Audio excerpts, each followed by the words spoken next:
स्वागत है आपको अपने यूट्यूब चैनल एग्रो पाठशाला में। आई होप कि आप सब अच्छे होंगे और जो भी चीज़ें पढ़ाई जा रही है उसका नोट्स आप बना रहे होंगे और उसके साथ साथ आप सारी चीज़ें रिवाइज करते हुए चल रहे होंगे। जो भी क्लासेस पिछले दिनों में लगी है उस क्लासेस में कोई भी डाउट हो तो आप कमेंट बॉक्स में ज़रूर अपना डाउट लिखिएगा और उसके साथ साथ मैंने नंबर भी दे रखा है तो आप कॉल भी कर सकते हैं किसी भी सब्जेक्ट से अगर आपको डाउट है तो।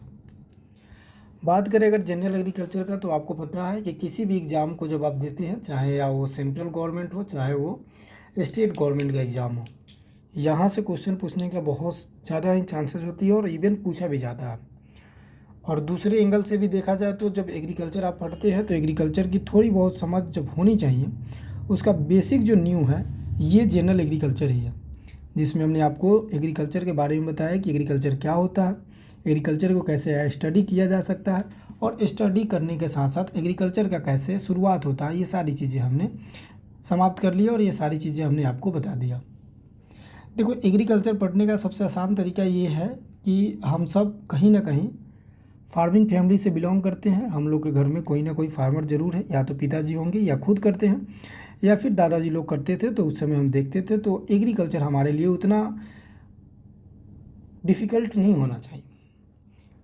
बाकी फिर भी इसमें कोई फैक्चुअल चीज़ें जो फैक्ट वाली चीज़ें हैं, जैसे कि कोई ईयर्स आपको याद रखना है तो वो तो हम अपने घरों पे देखे नहीं हैं, वो तो याद ही रखना है। तो अगर हम बात करते हैं पिछली क्लासेस का, तो पिछली क्लासेस में जो भी 2 क्लासेस हुई है उस 2 क्लासेस में हमने क्या देखा कि एग्रीकल्चर क्या होता है, एग्रीकल्चर का इवोल्यूशन कैसे हुआ, मनुष्य जाति का विकास कैसे हुआ, फिर जब विकास हुआ तो धीरे धीरे हमने एग्रीकल्चर करना स्टार्ट किया। एग्रीकल्चर करते करते हमने ट्रेड करना स्टार्ट किया। फिर हमें पता चला कि जब एग्रीकल्चर हमें बढ़ानी है तो थोड़ी बहुत ऑर्गेनाइजेशन का इस्टेब्लिशमेंट करना होगा। उस ऑर्गेनाइजेशन का हमने इस्टेब्लिशमेंट किया और उसके बारे में थोड़ी बहुत हमने समझा।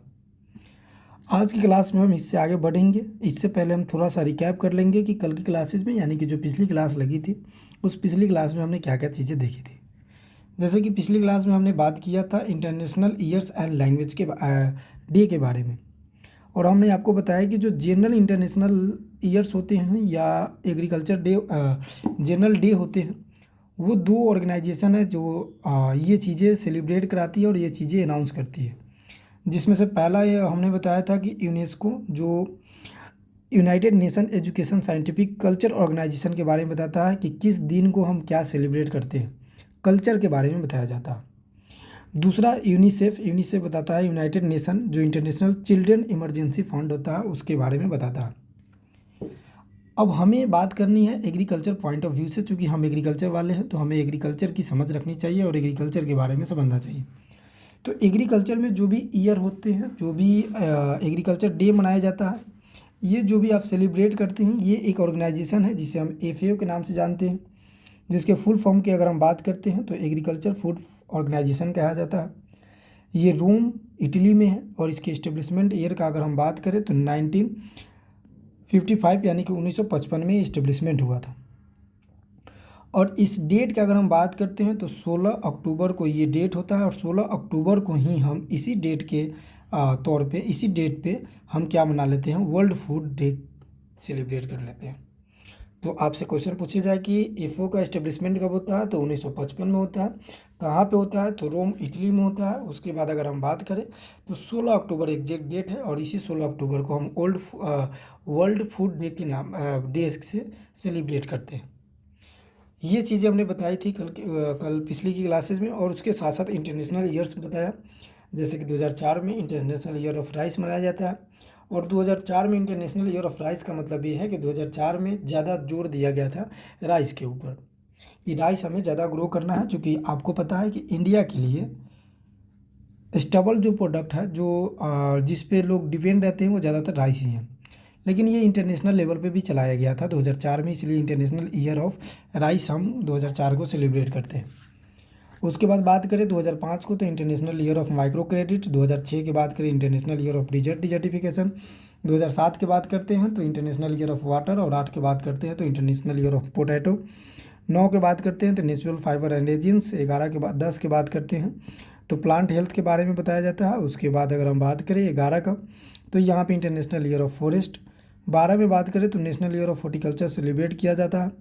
और नेशनल ईयर आपको याद रखना है, चूँकि अगर इंटरनेशनल ईयर से क्वेश्चन ना आए तो नेशनल ईयर पूछ लिया जाता है। 13 के बात करें तो इसी समय हमने अप्रोच किया था और मनाया था क्या, international year of water corporation. उसके बाद 14 की बात करते हैं तो international year of family farming मनाते हैं, और 15 में international year of soil science मनाते हैं या सॉइल मनाते हैं। 16 में हम पल्सेस के इंटरनेशनल ईयर मनाते हैं। 17 में हम इंडिजिनस टूरिज्म सस्टेनेबल टूरिज्म के बारे में मनाते हैं। 18 में हम इंटरनेशनल ईयर ऑफ मिलेट मनाते हैं। इस समय हमने अप्रोच किया था कि international year of millet celebrate किया जाए 2018 में। तो जो इंटरनेशनल ईयर ऑफ सेलिब्रेट करता है, जिसे यूएनए कहते हैं, यूनाइटेड नेशन, उन्होंने सेलिब्रेट नहीं किया, तो फिर हमने क्या किया, खुद से अपने international year of millet celebrate कर लिया।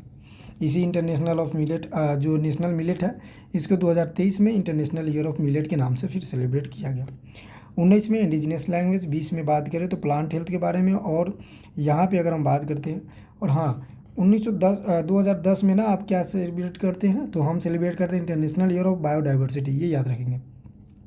हमने शायद प्लांट हेल्थ बोल दिया था, तो उसके लिए सॉरी। प्लांट हेल्थ हम इंटरनेशनल ईयर कब सेलिब्रेट करते हैं, 2020 में। 21 में हम क्या सेलिब्रेट करते हैं, international year of vegetables and fruit. 22 में हम international year of artisan fisheries and aquaculture. उसके बाद 23 में हम नेशनल ईयर ऑफ नहीं मनाकर international year of millet celebrate किया, और नेशनल ईयर ऑफ मिलेट हम कब सेलिब्रेट करते हैं, तो 2018 में। ये चीज़ें याद रखनी है। 24 की बात करें तो कैमिट का मतलब होता है कि जो कैमल्स होता है उसके लिए हमने ज़्यादा जोर लगाया। और 2025 में हम इंटरनेशनल ईयर ऑफ फैमिली जो हमारा प्रिजर्व करना था, किसके बारे में, तो ग्लेशियर प्रिजर्व के बारे में हमने स्टार्ट कर दिया। ये याद रखेंगे। इस तरह से करके हमने उस दिन डेट देख लिया, ईयर्स देख लिया। फिर डेट के बारे में हमने एक एक मंथ में आपको जो एग्रीकल्चर से इंपॉर्टेंट डेट है वो बताया था कि 1 जनवरी को वर्ल्ड ट्रेड डे मनाते हैं। फरवरी में 2 डेट याद रखना है। एक तो 2 फरवरी, जिसे हम वेटलैंड डे के नाम पे सेलिब्रेट करते हैं। 10 में पल्सेस डे मनाते हैं। 28 में साइंस दिवस मनाते हैं। मार्च में 3 मार्च को आपको वर्ल्ड लाइफ डे याद रखना है। 8 मार्च को इंटरनेशनल वुमेन डे मनाते हैं। 15 मार्च को इंटरनेशनल कंज्यूमर डे मनाते हैं। 21 को फॉरेस्ट मनाते हैं। और 22 को हम क्या मनाते हैं, वाटर दिवस मनाते हैं। और 23 को हम मेट्रोलॉजिकल दिवस मनाते हैं। अप्रैल में 2 होता है। एक तो पहला अर्थ दिवस, जब हम 22 तारीख को मनाते हैं। 24 को हम क्या मनाते हैं, तो 24 को हम सेलिब्रेट करते हैं पंचायती राज के नाम से। उसके बाद मई में बात करें तो मई में हम 1 को वर्ल्ड लेबर डे मनाते हैं, और 2 मई को टूना डे, जिसमें 28% के करीब में प्रोटीन होता है, और मछली के सबसे ज़्यादा प्रोटीन होने ब्रीड टूना फिश ही कहलाता है। उसके बाद अगर हम मई के बाद आगे चले तो 21 मई भी याद रखना है। 21 मई को हम क्या सेलिब्रेट करते हैं, इंटरनेशनल ईयर ऑफ टी। उसके बाद 1 जून की हम बात करें तो 1 जून को हम सेलिब्रेट करते हैं international year of milk, world milk day celebrate करते हैं। उसके साथ साथ बात करें तो 5 जून को हम हेल्थ डे, इन्वायरमेंट डे मनाते हैं। ये याद रखेंगे। उसके बाद जुलाई में 1 जुलाई को आपको याद रखना है कि एग्रीकल्चर डे सेलिब्रेट किया जाता है। 22 को नाबार्ड और 16 को आईसीआर। उसके बाद सितंबर की बात करें तो 2 सितंबर को हम क्या मनाते हैं, तो 2 सितंबर को हम सेलिब्रेट करते हैं नेशनल न्यूट्रिशन डे। 2 सितंबर को हम सेलिब्रेट करते हैं कोकोनट, क्योंकि 2 बार को आ गया तो हम कोकोनट को 2 सितंबर को। 16 सितंबर को हम ओजोन डे सेलिब्रेट करते हैं। उसके बाद 18 सितंबर को हम बम्बू डे के नाम से सेलिब्रेट करते हैं। बैम्बू का मतलब होता है बांस जो होता है। अक्टूबर की बात है तो अक्टूबर में आपको याद रखना है कि 1 अक्टूबर को कॉफ़ी डे। 2 अक्टूबर की बात करें तो वर्ल्ड एनिमल डे। 15 अक्टूबर की बात करते हैं तो वर्ल्ड हमारे पास आ जाएगा वुमेन्स फार्मर डे। और 16 अक्टूबर को जैसे हमने बताया कि इसी 16 अक्टूबर 1955 को एफएओ का इस्टेब्लिशमेंट किया गया था। एफएओ का काम क्या है, तो डेट को अनाउंस करता है। उसके साथ साथ जो वर्ल्ड फूड प्राइज होता है ये देता है। सबसे पहला वर्ल्ड फूड प्राइज की बात करें तो इंडिया में एम एस स्वामीनाथन जी को मिला था, 1987 में मिला था। उसके बाद सेकेंड अगर बात करें तो डॉक्टर वर्गीस कुरियन को 1998 में मिला था, 1989 में मिला था। उसके बाद वर्ल्ड में बात करें तो वर्ल्ड में सबसे पहले किसको मिला था, तो एनी बोरलॉग साहब को मिला था। नवंबर में 2 डेट याद रखना है। एक तो 21 नवंबर को हम इंटरनेशनल फिश डे मनाते हैं। उसके बाद 26 नवंबर को मिल्क डे मनाते हैं। और मिल्क डे 26 नवंबर को मनाते हैं। 26 नवंबर का किनका जन्म हुआ था, तो 26 नवंबर 1921 को जन्म होता है वर्गीस कुरियन साहब को। और इसी डेट को हम international year of national milk day से सेलिब्रेट करते हैं। वर्ल्ड मिल्क डे 1 जून को याद रखेंगे। दिसंबर में 3 डेट आपको याद रखना है। पहला ये कि 3 तारीख को हम क्या मनाते हैं, तो एग्रीकल्चर एजुकेशन डे मनाते हैं, जो किनके डेट ऑफ बर्थ पे मनाते हैं, तो डॉक्टर राजेंद्र प्रसाद जी के बर्थ पे हम क्या करते हैं, सेलिब्रेट करते हैं। 4 जून को अगर हम बात करें तो एग्रीकल्चर वुमेन डे हम सेलिब्रेट करते हैं 4 जून को। उसके बाद हम बात करते हैं कि 30 तारीख को हम 5 जून को क्या मनाते हैं, तो आपको पता है 5 दिसंबर को हम क्या सेलिब्रेट करते हैं, सॉइल डे सेलिब्रेट करते हैं, ठीक है। उसके बाद अगर हम बात करें तो यहाँ पे हम क्या सेलिब्रेट करते हैं 23 तारीख को, तो 23 तारीख से लेकर 23 तारीख को तो हम फार्मर दिवस के नाम से सेलिब्रेट करते हैं। किन के नाम पर सेलिब्रेट करते हैं, तो ये हम चौधरी चरण जी के नाम से सेलिब्रेट करते हैं। उसके बाद यहाँ तक हमने ख़त्म किया था, और यहाँ के बाद हमने बताया था आपको कि हम स्टार्ट करेंगे मेजर ऑर्गेनाइजेशन की तरफ बढ़ेंगे। मेजर ऑर्गेनाइजेशन का क्या मतलब होता है वो समझिएगा। देखिए, जैसे कि हमने आपको बताया, मेजर ऑर्गेनाइजेशन का मतलब होता है, जैसे कि हमने आपको बताया कि जिस तरह से मॉडर्न एग्रीकल्चर के बारे में हमने बताया कि 1900 ईस्वी से जितने भी पहले, यानी कि 1900 वर्ष से पहले जितने भी एक्टिविटी हुई है वो सारी चीज़ें हम किस में काउंट करते हैं, एशियन हिस्ट्री में। तो एशियन हिस्ट्री के बाद जैसे 1900 आया, तो 1900 बाद हमें थोड़ा सा ऐसे पता लगने लग गया कि हमें जो एग्रीकल्चर का डेवलपमेंट करना होगा तो नए नए संस्था का विकास करना बहुत ज़रूरी है। जैसे कि उस समय अभी भी फार्मर के पास अगर लोन नहीं है, पैसे नहीं है, वो एग्रीकल्चर करना चाहता है, तो उसके लिए एक बैंक की व्यवस्था करना पड़ेगा। जो हम खेती करते हैं, जो भी प्रोडक्ट हम क्या करते हैं, उगाते हैं, या जो प्रोडक्ट हम लाते हैं, उस प्रोडक्ट को स्टोर करने के लिए एक ऑर्गेनाइजेशन लाना पड़ेगा। उसके साथ साथ फिर हमें ये महसूस हुआ कि काम करते कि मिनिस्ट्री का भी होना बहुत ज़रूरी है। मिनिस्ट्री होगा तभी जाके इस चीज़ को कंट्रोल करेगा, तो ये मिनिस्ट्री भी हमने बदलाया। उसके बाद फिर हमें पता चला कि जब ये सारी चीज़ें हो जाती है तो एक काम करते हैं, एक बैंक का एस्टेब्लिशमेंट करते हैं जो पूरे इंटरनेशनल लैंग्वेज पे नेशनल लेवल पे देखेगा और जितने भी फार्मर्स होंगे उनको हेल्प करने का काम करेगा। तो हमने बैंक का एस्टेब्लिशमेंट किया। डैट मीन्स कहने का मतलब है कि मेजर ऑर्गेनाइजेशन का मतलब हुआ कि जो इंडिया में एग्रीकल्चर को डेवलपमेंट करने के लिए जो ऑर्गेनाइजेशन लाया गया, जिस ऑर्गेनाइजेशन का एस्टेब्लिशमेंट किया गया, कि इस ऑर्गेनाइजेशन का कहीं ना कहीं आपका हेल्प मिलेगा फार्मर्स को, और फार्मर्स को हेल्प मिलेगा डैट मीन्स प्रोडक्शन को हेल्प मिलेगा, और जब प्रोडक्शन बढ़ेगा तो जीडीपी बढ़ेगा, जीडीपी बढ़ेगा तो हमारे पास इनकम का सोर्स बढ़ेगा। तो ये सारी चीज़ें हमने क्या समझा, मेजर ऑर्गेनाइजेशन में समझा।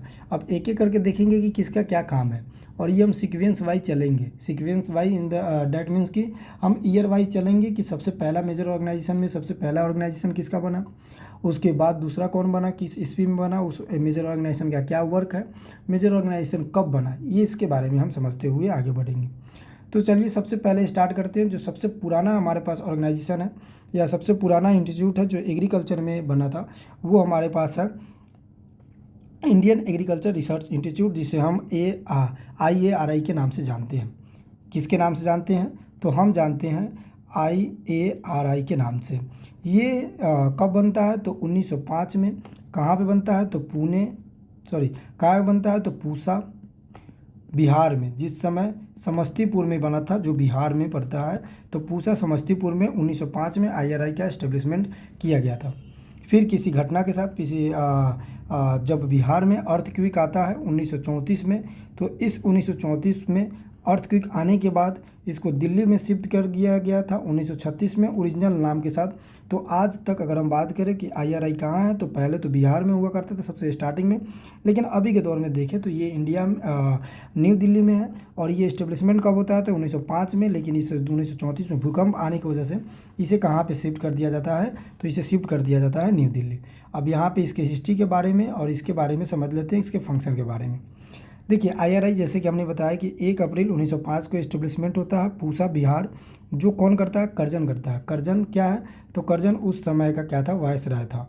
अब 1905 में हमारे पास फ्रीडम नहीं था, तो फ्रीडम से पहले जो भी किसी भी पर्टिकुलर एरिया को देखता था, उस एरिया को वायसराय बनाकर भेजा जाता था। तो वायसराय वो उस समय कौन था, तो कर्जन था। तो कर्जन के द्वारा ये इंस्टीट्यूट लाई गई एग्रीकल्चर में डेवलपमेंट लाने के लिए, एग्रीकल्चर स्टूडेंट को एजुकेशन देने के लिए।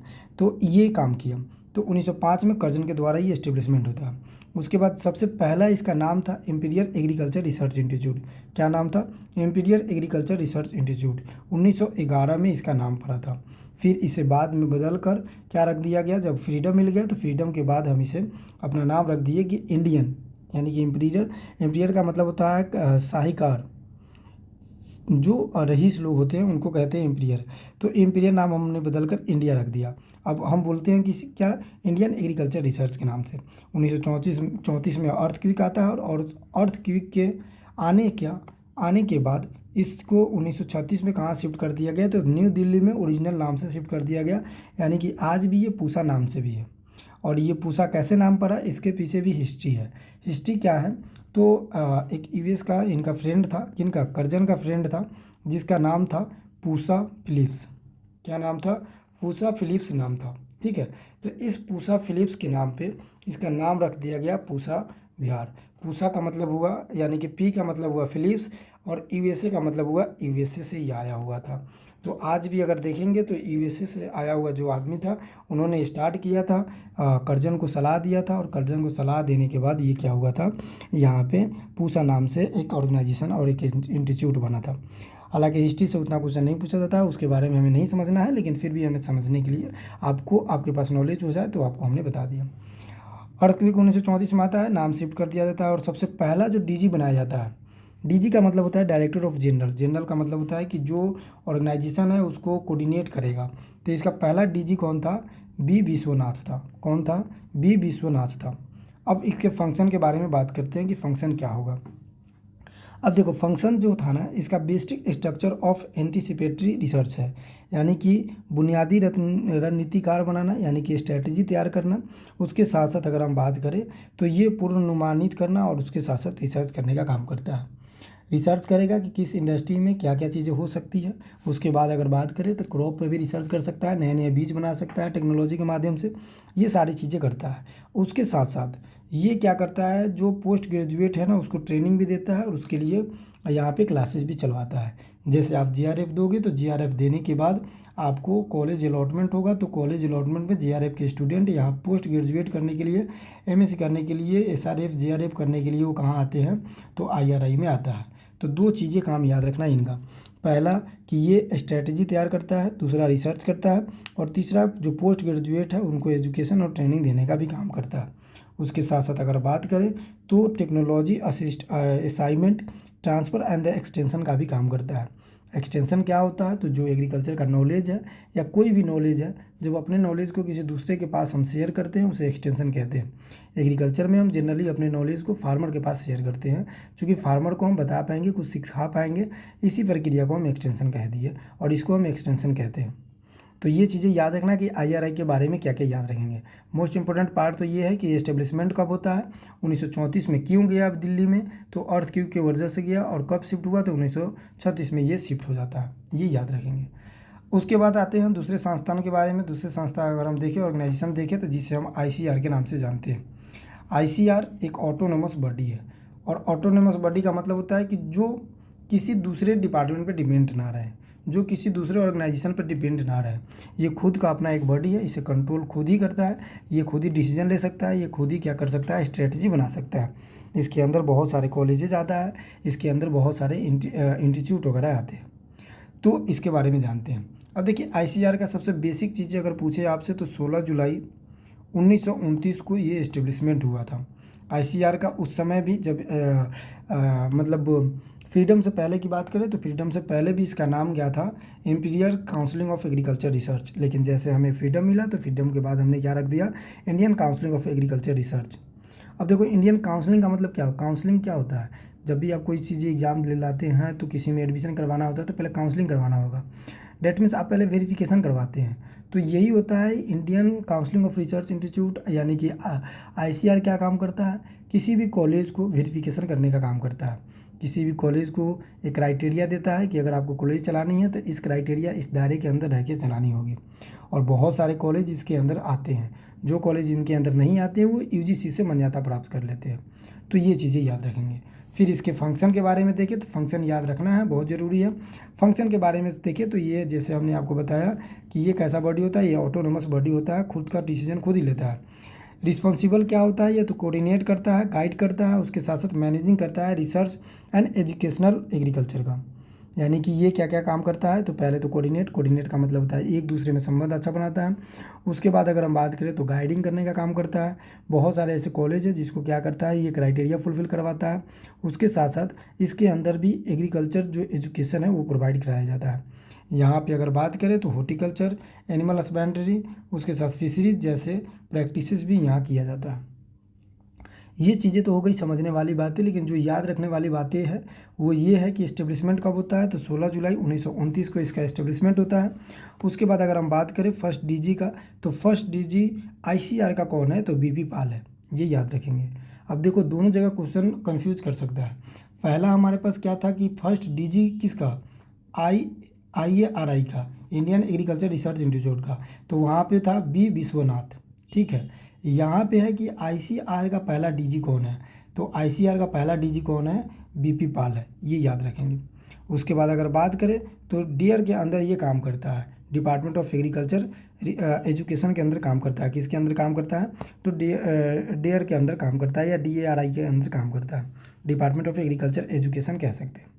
फंक्शन की बात करें तो फंक्शन में to act as the clearing house of the research and the general information related to agriculture, animal husbandry, home science and the allied science and fisheries through the publication and the information system, the institute and the promoting transfer of technology programme. देखो नहीं समझ में आया, अब हम समझाते हैं, ये छोड़ दो, ये डिफिनेशन समझो। फंक्शन इसका ये है कि ये क्या काम करेगा कि इसके अंदर जितने भी कॉलेज जाएगा उसको तो पहले स्ट्रेटजी करेगा, उसको रूल और रेगुलेशन बताएगा। दूसरा ये क्या काम करता है कि कोई भी इंस्टीट्यूट इससे जुड़ा हुआ है जो एग्रीकल्चर से है उसको ट्रेनिंग प्रोवाइड कराता है। जैसे मान लो कि इसके अंतर्गत केवी के आता है, केवी के जिसे कृषि विज्ञान केंद्र कहते हैं। इसमें क्या होता है कि जो भी हम टेक्नोलॉजी के माध्यम से नए नए सीड का विकास किया, या किसी प्लांट का विकास किया, या नए वैरायटी का विकास किया, डेवलपमेंट किया, तो उससे क्या करता है, केवी के हर एक डिस्ट्रिक्ट में होता है, कहीं कहीं ज़्यादा भी हो सकता है, तो वहाँ पे आपको सिखाया जाता है कि इस तरह से फार्मर को ट्रेनिंग दिया जाता है और वो फिर फार्मर को बीज प्रोवाइड कराया जाता है। तो आईसीआर यही करता है कि इसके अंतर्गत जितने कॉलेज है वो, और दूसरा ये कि कॉलेज के साथ साथ जो भी वोकेशनल ट्रेनिंग दिया जाता है केवी के जैसे संस्थान के साथ, उसको ये क्या करता है, स्ट्रेटजी बताता है, उसको रूल एंड रेगुलेशन सिखाता है। तो आईसीआर का ये काम होता है, ठीक है, तो ये याद रखना है।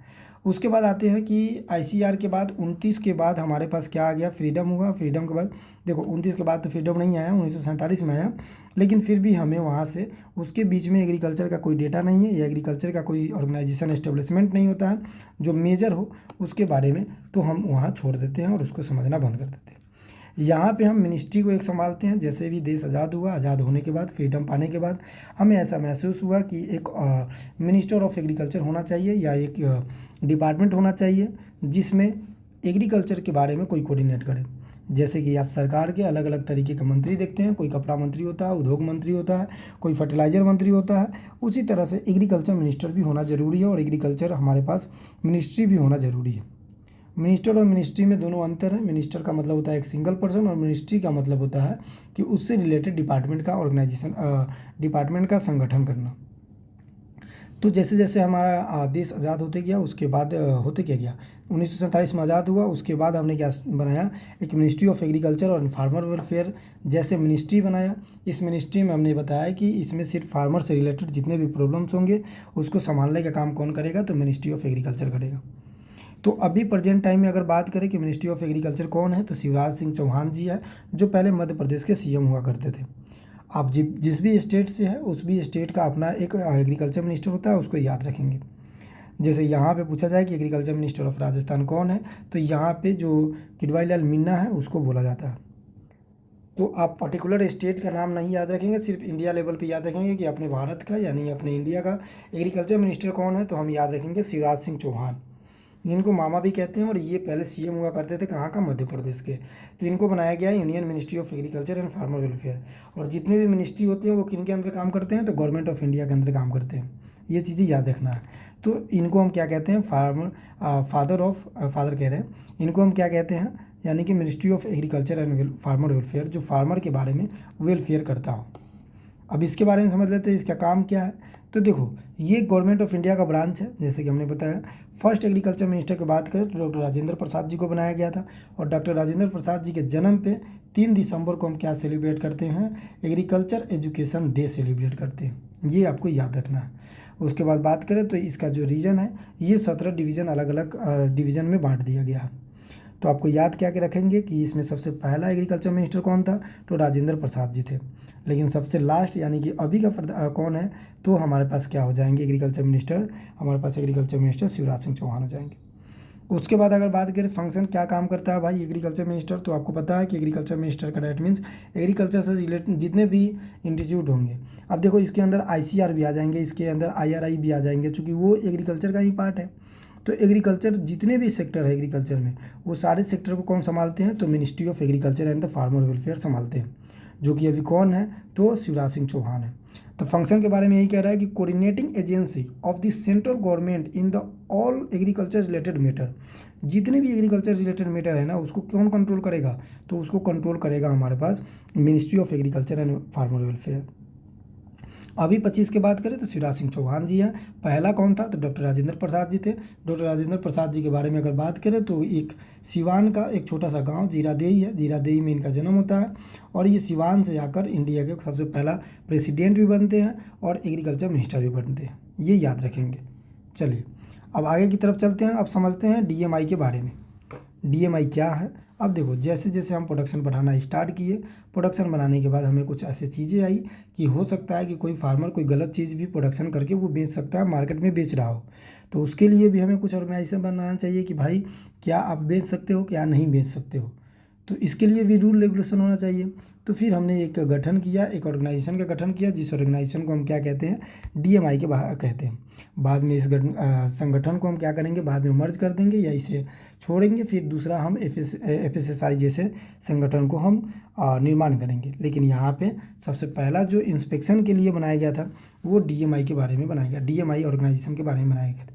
देखो डीएमआई का मतलब होता है directorate and the market inspection, यानी कि क्या काम करता है, तो ये काम करता है इन्फेक्शन करता है, यानी कि ये किसी भी चीज़ को देख रेख करता है, उसके साथ साथ जांच पड़ताल करने का काम करता है। कौन जांच पड़ताल करता है, तो ये डीएमआई करता है। डीएमआई की अगर हिंदी में बात करें तो विपणन एवं निरीक्षण निर्देशालय, यानी कि निरीक्षण करने का काम करता है। क्या करने का काम करता है, निरीक्षण करने का काम करता है।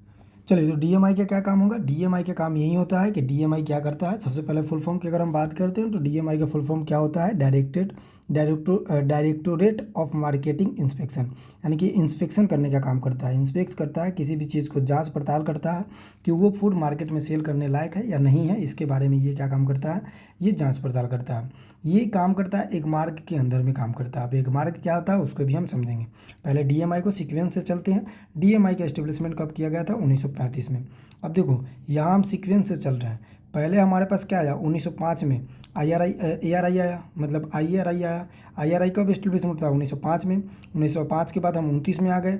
29 के बाद हम मिनिस्ट्री ऑफ एग्रीकल्चर एस्टेब्लिशमेंट किया। एग्रीकल्चर एस्टेब्लिशमेंट करने के बाद हम डीएमआई का ऑर्गेनाइजेशन किया। ऐसे ये 1935 में है, तो इसको हमें मिनिस्ट्री ऑफ एग्रीकल्चर से पहले रखनी चाहिए थी, लेकिन फिर भी कोई ना, यहाँ पे आता है तो हम पढ़ लेते हैं। 1935 में इस ऑर्गेनाइजेशन का एस्टेब्लिशमेंट किया गया था, ऑर्गेनाइजेशन बनाया गया था। और ये जो ऑर्गेनाइजेशन है ये क्या काम करती है, इसके बारे में देखते हैं। देखो ये तो सबसे पहले फुल फॉर्म आपको याद रखेंगे कि डायरेक्टोरेट ऑफ मार्केटिंग इंस्पेक्शन करती है, किसी चीज़ का जांच पड़ताल करती है। कब इस्टेब्लिशमेंट होता है, तो 1935 में। कहाँ पे हेड क्वार्टर है, तो ये फरीदाबाद हरियाणा में है, लेकिन हेड ऑफिस कहाँ पे है, तो नागपुर कहाँ पे है, तो महाराष्ट्र में, ये याद रखेंगे। देखो हेड ऑफिस का मतलब है कि जहाँ से ये कंट्रोल होता है। हेड क्वार्टर का मतलब है कि यहाँ से क्या किया जाता है और अदर काम देखा जाता है। जैसे एक होता है ना कि एक मिनी ब्रांच होता है, एक बड़ा ब्रांच होता है, उसी में सबसे बड़ा ब्रांच जो हेड ऑफिस है वो नागपुर में है। हेड क्वार्टर कहाँ है, तो फरीदाबाद हरियाणा में है। अब हमने जैसे आपको बताया कि ये क्या काम करेगा, काम क्या होगा इसका, तो इंस्पेक्शन करने के काम करती है, यानी कि implement agriculture marketing policy and programme. किसी भी मार्केटिंग या पॉलिसी क्या होना चाहिए, प्रोग्राम क्या होना चाहिए, ये काम करती है। उसके बाद अगर बात करें तो जैसे आप कोई भी प्रोडक्ट मार्केट में बेचते हो तो इससे क्या होता है, आपको वेरिफिकेशन लेना पड़ेगा, क्योंकि ये कंट्रोल करता है किसके थ्रू, तो ये एक मार्क के थ्रू काम करता है, ये याद रखेंगे। चलिए अब आता है हमारे पास CWC क्या है भाई, तो CWC हमारे पास है central warehousing corporation. Central warehousing corporation का मतलब होता है कि अगर किसी प्रकार के आप इसमें क्या करते हैं, जैसे मान लो कि हमारे पास प्रोडक्शन बहुत ज़्यादा हो गया, हम एक्सपोर्ट नहीं करना है, जब समय आए तब एक्सपोर्ट करेंगे, तो उसके लिए तो स्टोर रूम बनाना पड़ेगा। तो ये एक प्रकार का स्टोर रूम है। तो ये किसके लिए स्टोर रूम है? तो ये पल्सेस के लिए स्टोर रूम है, इतना याद रखेंगे। हम वीट और राइस को कहाँ स्टोर करते हैं? तो FCI में स्टोर करते हैं। FCI क्या होता है? तो फूड कॉर्पोरेशन ऑफ इंडिया। कब एस्टेब्लिशमेंट होता है? 1965 में। ये चीज़ें याद रखनी है। अब इसके फंक्शन के बारे में समझते हैं। अगर हम बात करते हैं किसके बारे में, बात करते हैं CWC के बारे में, तो CWC को हम कहते हैं central warehousing. Warehousing का मतलब होता है एक ऐसा हाउस जहाँ पे हम क्या कर सकते हैं, अपना प्रोडक्ट रख सकते हैं। उसके साथ साथ एस्टेब्लिशमेंट ईयर का बात पूछे तो आप कहोगे कि 2 अक्टूबर को 1947 को ये स्टार्ट हुआ था, 57 को, 2 अक्टूबर 1957 को। और 57 जब आता है तो एक चीज़ आपको याद रखना है कि 1957 में सबसे पहले 1957 में 1957 ऐसे तो आगे हम पढ़ेंगे, लेकिन यहाँ पे आ गया है तो हम देख लेते हैं। 1957 की बात करें तो यहाँ पे 1957 में जो ये ALCRP था, यानी कि all India coordinated research project जो था वो चलाया गया था किस पे? मीज पे चलाया गया था। तो वो कब चलाया गया था? 1957 में। ये याद रखेंगे, ठीक है। अभी की बात करें तो हमारे पास कितना वेयर हाउसिंग है? तो अभी हमारे पास 432 वेयर हाउसिंग है पूरे कंट्री के, अक्रॉस दी कंट्री। फंक्शन क्या है? तो फंक्शन यही है कि पर्पस ऑफ द परचेसिंग, पर जो परचेज करने का काम करता है, खरीदने का काम करता है, सेल करने का काम करता है, उसके साथ साथ स्टोरेज का काम करता है, और फिर distribution of the agriculture product, seed manipulation. चलिए, तो ये क्या काम करेगा? प्रोडक्शन ऑफ द परचेसिंग, यानी कि जो पर्पस है इसका परचेजिंग करने का पर्पस है, सेल करने का पर्पस है, उसके साथ साथ स्टोरेज एंड डिस्ट्रीब्यूशन का भी ये काम करता है, चाहे वो एग्रीकल्चर सीड हो, मैन्योर हो और फर्टिलाइजर हो, कोई भी चीज़ हो। अब आते हैं हमारे पास नाफेड के बारे में। और जो हमने अभी आपको बताया था थोड़ा देर पहले कि यहाँ पे पल्सेस को स्टोर किया जाता है वेयर हाउसिंग में, तो वो ये वेयर हाउसिंग में ना करके हम नाफेड में करते हैं। वहाँ पे मिस हो गया, वहाँ पे मिस्टेक हो गया था, तो उसको आप संभाल लेंगे। क्या होता है? तो नाफेड में हम क्या स्टोर करते हैं? नाफेड में हम क्या स्टोर करते हैं? पल्सेस को स्टोर करते हैं। अब देखो, वेयर हाउसिंग क्या होता है? किसी भी प्रोडक्ट को हम स्टोर कर सकते हैं। जैसे मान लो कि हमें गवर्नमेंट ऑफ इंडिया को वीट खरीदनी है पूरे किसान से, तो ये वीट खरीद कर क्या करेगा? यहाँ स्टोर, वीट तो नहीं स्टोर करेगा, क्योंकि वीट और राइस कहाँ पे स्टोर होगा? पल्सेस, वीट एंड राइस कहाँ पे स्टोर होगा? तो वो FCI में स्टोर होगा। बाकी का जो बचा हुआ रिमेनिंग पार्ट है वो कहाँ पे स्टोर हो जाएगा? हमारा CWC, यानी कि central corporation warehousing corporation में ये क्या हो जाएगा? हमारे पास स्टोर हो जाएगा। अब आते हैं, वेयर हाउसिंग से पढ़ लिया हमने, अब देखते हैं नाफेड के बारे में।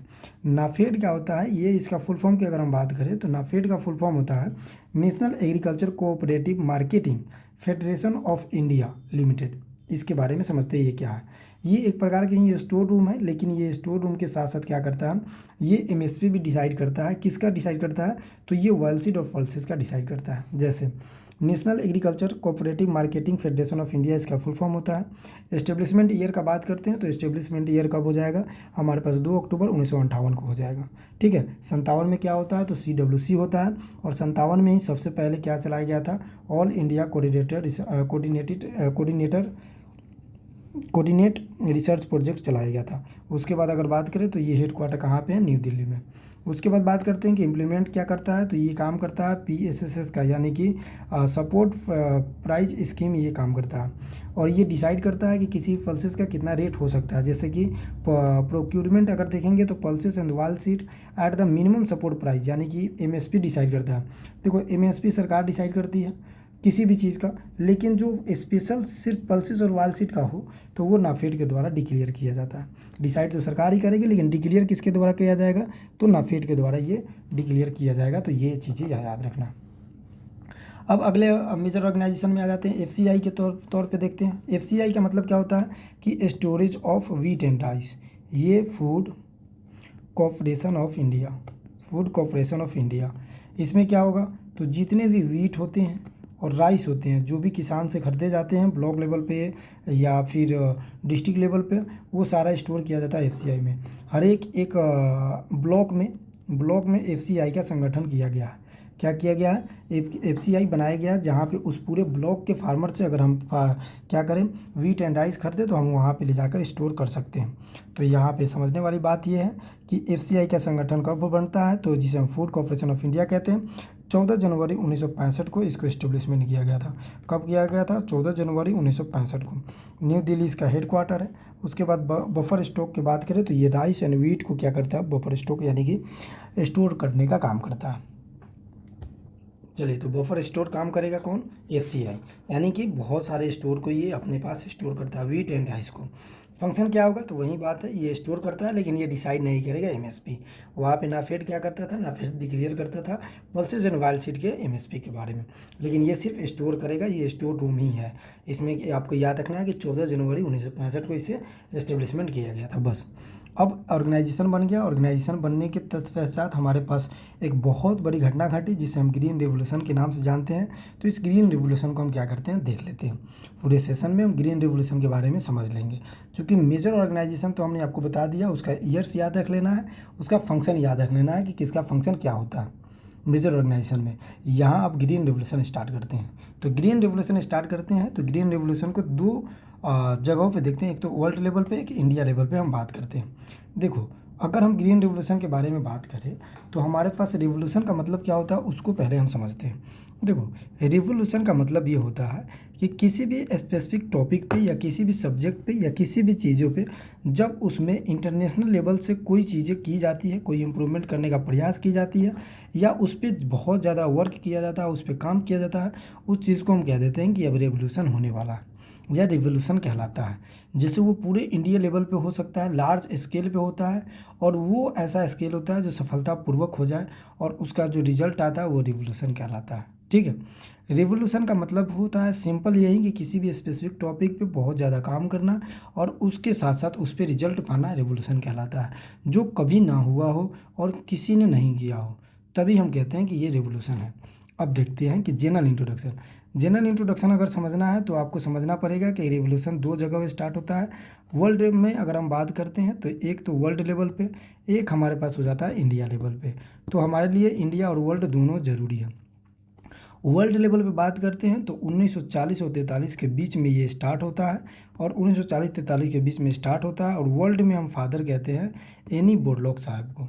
एनी बोरलॉग साहब को फादर ऑफ ग्रीन रिवोल्यूशन कहते हैं। इंडिया की बात करें तो इंडिया में 66 में स्टार्ट होता है, 66-67 के बीच में। ऐसे तो सबसे पहले अगर हम बात करें तो 1965 में एक प्रोग्राम चलाया गया था जिसे हाई यील्डिंग वैरायटी प्रोग्राम से नाम से जानते हैं। हालांकि इस सब पे हम बात करेंगे एक एक करके। अब एक एक करके हम हिस्ट्री के बारे में थोड़ा सा देख लेते हैं। वर्ल्ड और इंडिया लेवल पे तो आएंगे, लेकिन हिस्ट्री के लिए सबका ये सेम ही होगा, चाहे वो इंडिया का हो चाहे वो वर्ल्ड का हो।